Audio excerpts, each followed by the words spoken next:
دوسرا پہلو یہ ہے کہ ہمارے اکابر نے جو آزادی ہندوستان کے لیے قربانی دی ہے، جو مالٹا کی جیل کے اندر رہے ہیں، انہوں نے مالٹا جانے سے پہلے سن 14 میں یہاں سے بھیج کر مولانا عبید اللہ سندھی کو افغانستان کی سرزمین کو چنا تھا، وہاں جلا وطن حکومت انڈیا کی بنانے کے لیے۔ چنانچہ وہ گئے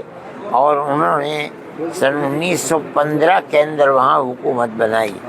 امیر حبیب اللہ اور اس کے بعد امیر نصر اللہ وہاں بیٹھے اور ان لوگوں نے ان کی پوری مدد کی، جس کے اندر راجہ مہندر پرتاپ کو انہوں نے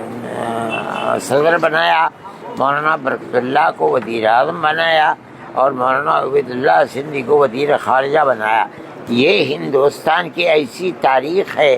کہ سوائے ہمارے اکابر کے کسی کے اندر یہ دمخم نہیں تھا کہ وہ دنیا کے اندر آزادی وطن کے لیے جلا وطن حکومت بنا سکتا۔ میں نے ان سے یہ بات کہی ہے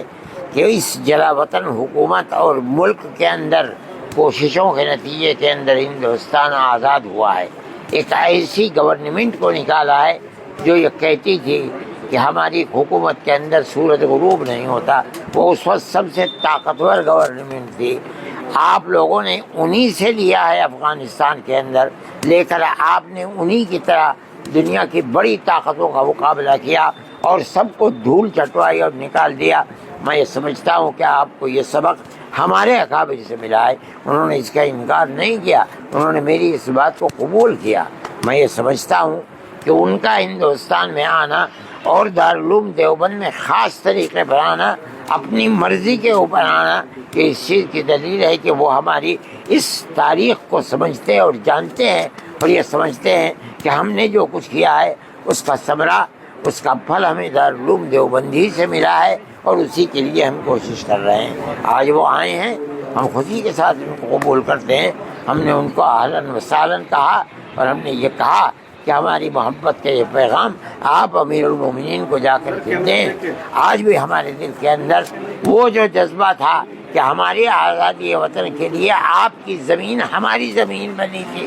وہ جذبہ آج بھی ہمارے دل کے اندر ہے، ہم اس کی قدر کرتے ہیں۔ حضرت مولانا حسین مدنی صاحب کس طریقے سے دیکھتے ہیں آپ، کتنا فائدے مند آنے والے دنوں میں ہونے والا؟ یقیناً میں یہ سمجھتا ہوں کہ افغانستان جیسے لوگ جنہوں نے قبول نہیں کیا کسی غیر ملک کی اپنے تسلط کو، چاہے وہ دنیا کی سب سے بڑی طاقت ہو، اس طاقت کے ساتھ اگر اس ملک کے ہمارے تعلقات ہوں گے، پیار و محبت کے تعلقات ہوں گے، بھائی چارے کے تعلقات ہوں گے، تو ہمارے ملک کو اس سے بہت فائدہ پہنچے گا۔